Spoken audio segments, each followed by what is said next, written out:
ದೇಶಕ್ಕಾಗಿ ಸಮರ್ಪಣಾ ಭಾವದಿಂದ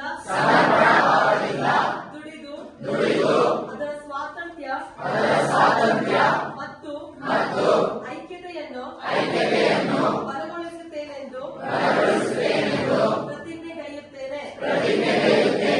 ಅಲ್ಲದೆ ನಾನು ಯಾವುದೇ ತರಹದ ಹಿಂಸಾ ಕಾರ್ಯದಲ್ಲಿ ತೊಡಗದೆ ಧರ್ಮ, ಭಾಷೆ, ಪ್ರಾಂತ್ಯ, ರಾಜಕೀಯ ಹಾಗೂ ಆರ್ಥಿಕ ವೈಷಮ್ಯಗಳನ್ನು